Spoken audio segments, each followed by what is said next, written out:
بعد فأعوذ بالله من الشيطان الرجيم بسم الله الرحمن الرحيم أينما تكونوا يدرككم الموت ولو كنتم في بروج مشيدة صدق الله مولانا العظيم আল্লাহ রাব্বুল আলামিন ইরশাদ ফরমান,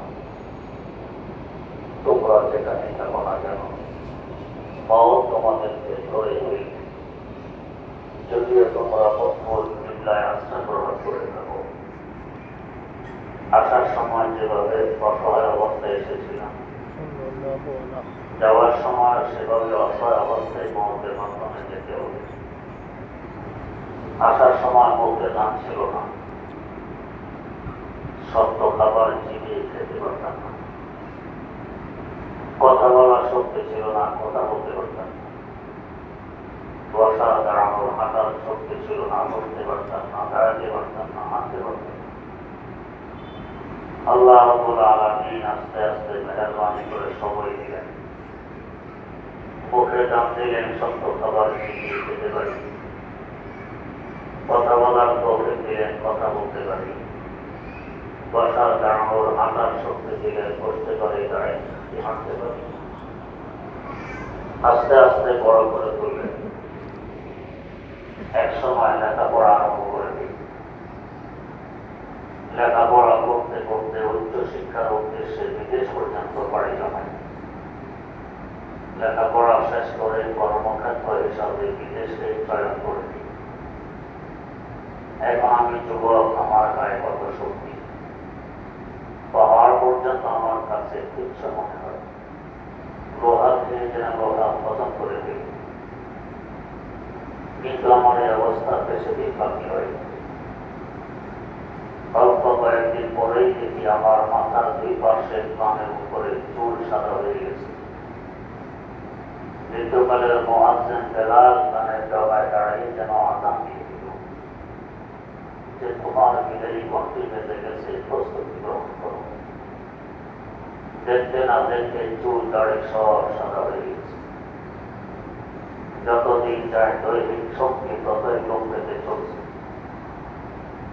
এক সময় বিদেশ থাকার সাহস হারিয়ে গিয়ে প্রত্যাবর্তন করি স্বদেশ। যতদিন যায় আমার চলাফেরার পরিধি ততই ছোট হয়ে আসছে। এমনকি এক সময় বাড়ির মধ্যে সীমিত হয়ে ঘুরি। এখন একটি লাঠি আমার নিত্যদিনের সাথে। লাঠি ঘর দেয়া ছাড়া হাঁটতে পারি। কয়েকদিন পর দেখি ঘরের ভিতরে যেন বন্দী হয়ে গেলাম। ঘরের বাইরে আসার আর শক্তি পাই। আরো কয়েকদিন পর দেখি আমি যে খাটে ঘুমাই, খাটের মধ্যে সীমিত হয়ে পড়েছি। খাটের বাইরে আসা সম্ভবপর হয়নি। কতক্ষণ বসে থাকি, কতক্ষণ শুয়ে থাকি। কয়েকদিন পর দেখি বসে থাকার শক্তি আর বাকি নেই। সারাদিন শুয়ে থাকতে হয়, ডানে বাঁয়ে গড়াগড়ি থাকি। 2-4 দিনের মাথায় থেকে ডানে বাঁয়ে গড়াগড়ি খাওয়ার শক্তিও তার বাকি নেই। স্বজনেরা যেভাবে শোয়া রাখে এভাবেই শুয়ে থাকতে আমি বাধ্য। এভাবে এক অবস্থায় শুইতে শুইতে পিঠের নিচে ঠোস উঠে গেছে, ঠোস ভরে ঘা হয়ে গেছে। যতই চিকিৎসা করি ঘা আর ভালো হওয়ার নয়। এর মধ্যে একদিন দেখি আমার পায়ের আঙ্গুলের মাথা থেকে, হাতের আঙ্গুলের মাথা থেকে উপরের দিকে ঠান্ডা হয়ে গেছে। আমার মৃত্যু যন্ত্রণা আরম্ভ হয়ে গেছে। স্বজনেরা পাশে বসে দৌড়া সিং সূরা তেলাওয়াত করছে, কুফার মাশরিকের তালকিন করছে।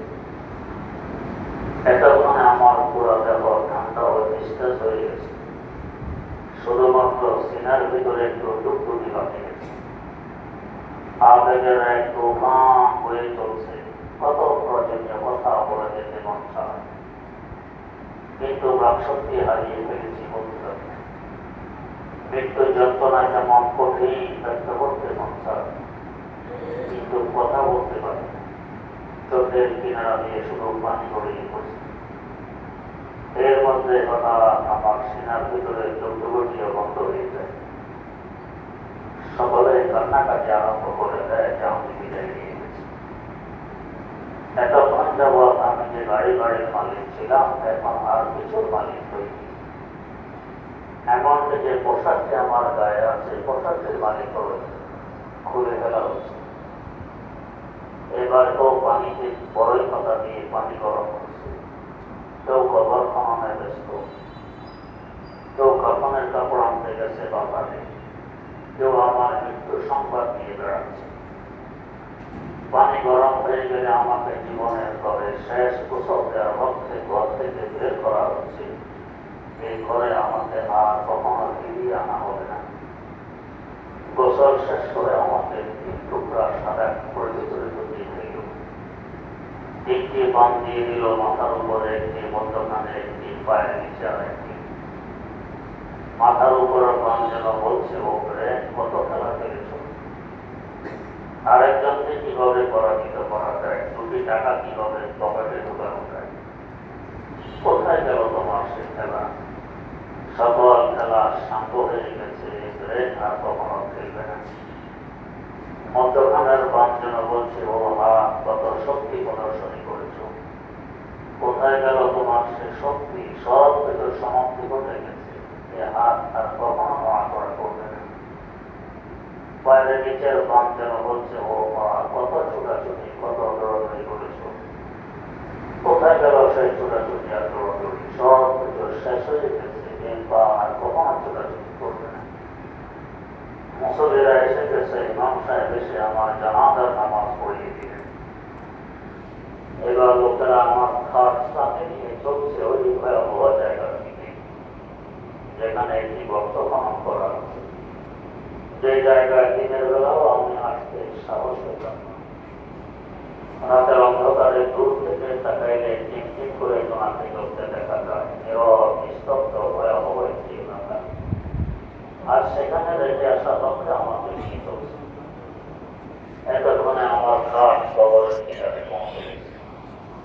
3 জন মানুষ কবরে নেমে আমার লাশ খাট থেকে নিয়ে কবরের ভিতরে মাটির মধ্যে শোয়াই দিল। উপরে বাঁশ দিয়ে তার উপর বাঁশের চাকায় খোলা পাতা কিংবা প্লাস্টিকের কাগজ দিয়ে সকলে মাটি দিচ্ছে, অন্ধকার ঘনিয়ে আসছে। মাটি দেওয়া শেষ করে সকলেই নিজ নিজ গৃহে প্রত্যাবর্তন করল, কিন্তু আমি হতবাগা আসতে পারলাম। অন্ধকার কবরে একাই পড়ে রইলাম, কি ভয়াবহ অবস্থা। এর মধ্যে 2 জন ফেরেশতা এসে গেছেন আমি ঈমান নিয়ে আসতে পেরেছি কি না পরীক্ষা করার জন্য। এই 2 জন ফেরেশতা আইকর এবং নাতিকে দেখতে পৌঁছা দেওয়ার কথা। বড় বড় নীল বর্ণের চোখ, লম্বা লম্বা, মেজাজ লাগার নেই পছন্দ। এই বিপদের সময় কে আমাকে সাহায্য করবে? আমার আল্লাহ ছাড়া কারোর পক্ষে সম্ভব নয়। অতএব এমন ভাবে ডাকবো আমার ডাকের ধরনে যাতে বুঝে আসে আমি বিপদের সম্মুখীন হয়ে আমার আল্লাহকে স্মরণ করছি। তাই সকলে ডান পায়ের 2 আঙ্গুলি দিয়ে বাম পায়ের হাঁটুর নিচে মোটা রক্তে চেপে ধরে বসে চক্ষু বন্ধ রাখি। প্রথমে দুরূদ শরীফ পড়ে আসতে করি। ফেরেশতারা আমার দুরূদ শরীফ নিয়ে মদিনায় মুনাওয়ারায় হযরত রাসূল আকরাম সাল্লাল্লাহু আলাইহি ওয়াসাল্লামের খেদমতে পৌঁছে দিচ্ছেন। ততক্ষণ তওবার নিয়তে ইস্তেগফার করি। এরপর সুবহানাল্লাহ, আলহামদুলিল্লাহ, আল্লাহু আকবার পড়ে আসতে করি। আমার আল্লাহ আমার প্রত্যেকটি ডাক শুনতেছেন এবং বান্দা আমাকে কেন ডাকো সে কথা বলে উত্তর দিচ্ছেন। তবে আমার গুনাহের কারণে শ্রবণ শক্তি হারিয়ে ফেলেছে বিদায় আর উত্তরের আওয়াজ শুনতে পাই না। এরপর লা ইলাহা ইল্লাল্লাহ এভাবে বলবো। নাভের নিচ থেকে লাল টান শুরু হবে, ডান কাঁধের দিকে উঠবে। ইলাহা বলার সময় লায়ের টান ডান কান পর্যন্ত উঠবে। তখন ডান কাঁধকে পেছন দিকে ঝাঁকি দিব আর ইলাহা বলবো। খেয়াল করবো আমার অন্তরে আমার আল্লাহ ছাড়া যা কিছু ছিল সব কিছু বের করে পেছনে হয়ে দিলাম। এখন আমার অন্তর একেবারে খালি। অতঃপর বন্ধুদের 2 আঙ্গুল নিচে ঝাঁকি দিয়ে ইল্লাল্লাহ বলবো আর খেয়াল করবো অন্তরে একমাত্র